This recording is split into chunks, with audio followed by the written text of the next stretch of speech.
There's a newsletter that just went up from Jason Schreier about, you guessed it, The Witcher 4. It's titled How CD Projekt Has Transformed to Make the Fantasy Role-Playing Game The Witcher 4. And it's interviews with leadership on the highly anticipated game announced last week. Says the company has changed drastically over the last few years. And this is something we've seen. We've looked at interviews from, for example, the game director for Phantom Liberty, where they outlined how they changed their entire development process. They'll allude to it in this article, I'm sure, but basically just the difference is instead of having a bunch of little bitty teams that are all isolated, and so you've got, your coding team, your writing team, your art team, the animators, sound design, the graphics team, lighting like instead of having all of these isolated and separate, where you have to pass through each one, getting sign-offs each way along the way until you get to the final approval from the producers. Instead of that, which was super inefficient because, if they ran into a problem, they have to go all the way back here and then they go through again. And like, oh, wait, but this written portion doesn't work because there was just some scandal that happened in the real world. So we have to rewrite this quest. Okay, send it back to the writing team. Okay, so after all this, send it back to the writing, and then we go back through again. And then, oh, wait, but we also ran into a big bug in the engine. We have to send it back to coding. And so it goes back to coding, and then it goes through all of these waves again. It's just inefficient.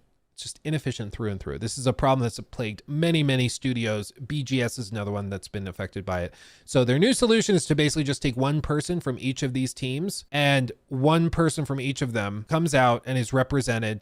And so you have little strike teams that have maybe 7 or 8 people in them, but they have different talents from each of their teams. And so these groups can now focus on working on each section. So instead of having to go all the way back through the bureaucratic mess, they can just have one strike team that does one sequence of the game and you're good. Way more efficient, way more effective. And that's how they put out Phantom Liberty in the wake of Cyberpunk 2077 and that whole debacle.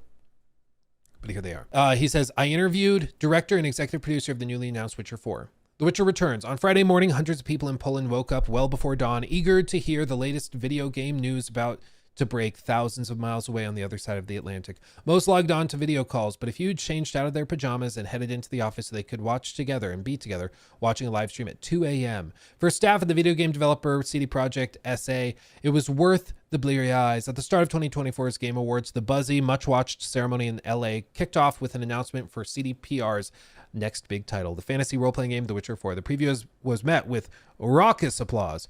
Quote, imagine how passionate you have to be to wake up in the middle of the night together in the studio, cover yourself in blankets and watch, said the director of the game.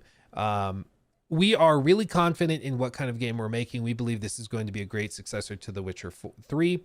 The past decade has been something of a roller coaster ride for CD Projekt, one of Poland's biggest companies. In 2015, the studio released The Witcher 3, which went on to win critical acclaim and sell more than 50 million copies. Then in 2020, the company hit its nadir with the release of the much-hyped Cyberpunk 2077, which was so buggy that it got pulled from sale from the PlayStation Store, which is true. In the years since then, the company has worked to win back player trust with bug fixes and updates, culminating in a 2023 with an overhaul of the game and a well-received expansion, Phantom Liberty. Now with The Witcher 4, CD Projekt hopes to build on the momentum and avoid repeating the mistakes that led the company to lose more than half of its value, which is true. The stock cratered. Quote, we're grateful for this experience. It made us stronger. The Witcher 4 will star Ciri, adopted daughter of Geralt, the protagonist of the previous games. The new game has been in pre-production for 2 or 3 years, although they decided on Ciri a decade ago and entered production last month with a team of more than 400 workers. Quote, there are a few people still missing. Probably some additional developers will join us in the next year, but not that much, he said. The game's executive producer said, we are set up. The structures are ready. The pipelines are ready. We are now full speed with it. It's happening. Even so, the game is still a ways out. And one takeaway after the Cyberpunk 2077 experience was to give this project as much time as necessary rather than rushing it out the door. Bugs be damned. Quote, we can go back to that and say, this happened. This is what happened. We don't want that again. But we are already in the next stage. There were so many actions taken, so many changes. You can see it on a daily basis that it's different a different thing already. For the company's staff, Cyberpunk 2077 was a difficult project due to the long hours, siloed teams, and unstable technology. Afterwards, CD Projekt made major changes. The company has reorganized into a cross-disciplinary teams and implemented a system to alert managers if employees are working too many hours for prolonged periods of time. Perhaps the biggest change is that The Witcher 4 is being developed on Epic Game Inc.'s Unreal Engine rather than on the company's internal technology, making it easier to hire engineers, designers, and artists who are already familiar with the tools. It also allows developers to test out the game earlier. Quote, "It makes you iterate quicker and more efficiently.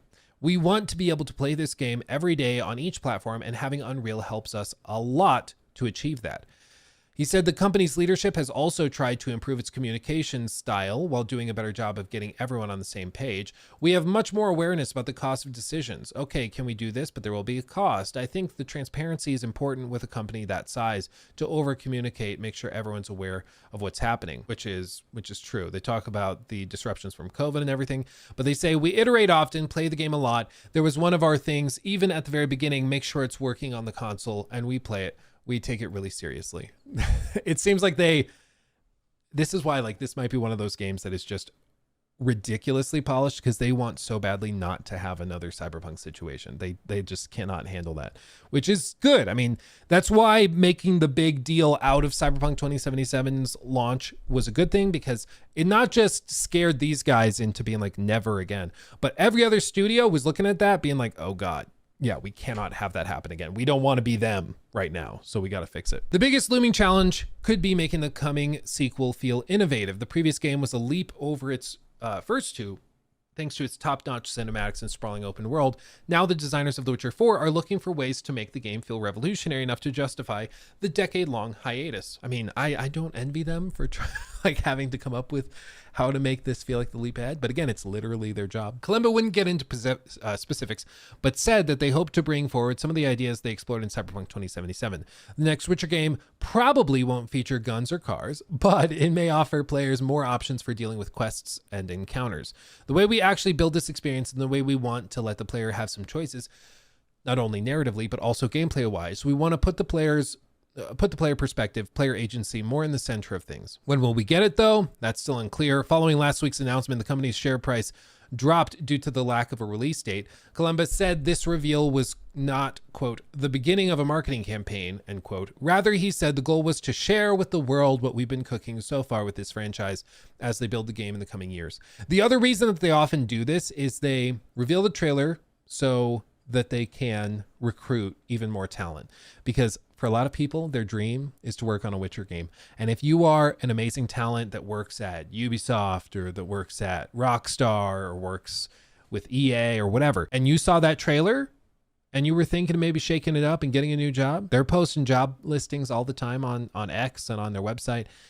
They're going to get people that are starting to apply for the Witcher project, and they get more talent. That's what helps them make the game. So there's perks to also revealing a game like this, because the famous story with, for example, Redfall was they had people applying for a job at the studio at Arcane Austin who thought they were going to be working on a new Prey game, who thought they were going to be working on something related to that. And they got the job, but everything's under NDA. Nothing's announced yet. So they got the job, and then one thing leads to another. They show up on their first day and they're told, no. You're working on a cooperative looter shooter. Oh, and a lot of people were not happy.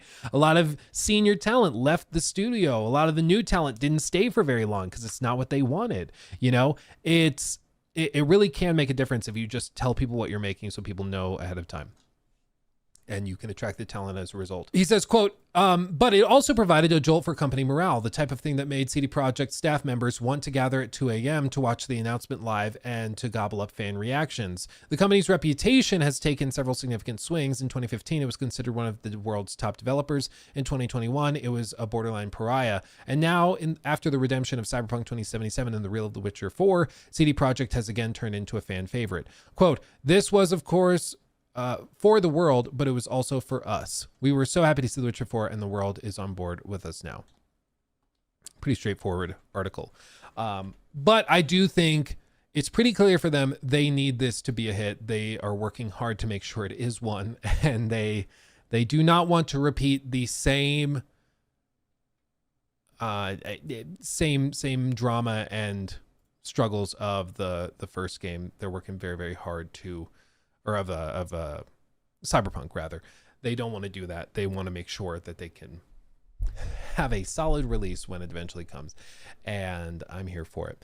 But hearing them say it's not the start of a marketing cycle, they previously said they think the next marketing cycle should last like a year to 2 years, but not longer than that. And if they're saying this is not the start of a marketing cycle, if they're saying that specifically, that tells me, okay, so it's more than 2 years away right now. So after saying that interview where he says clearly it's not the start of a marketing cycle, that tells me late 2026, early 2027, I think is realistically where it lands. But I wouldn't be surprised if it slips into mid to late 2027 when all is said and done. Because I remember them saying specifically, marketing cycle wise, we think no more than 2 years. And if they're saying this is not the start of that, then it's probably 2027 to 2028, maybe, if it really extends. But you better believe they're going to take as much time as they need to get it where it needs to be. Reluctantly curious to see CDPR game in Unreal Engine 5. Over the next few years, you're going to see trailers and stuff with it. Like they'll do a trailer at the Epic Showcase, whatever they call it. And they'll use it to showcase some new tech and stuff. It's going to be a whole thing. He took my thing.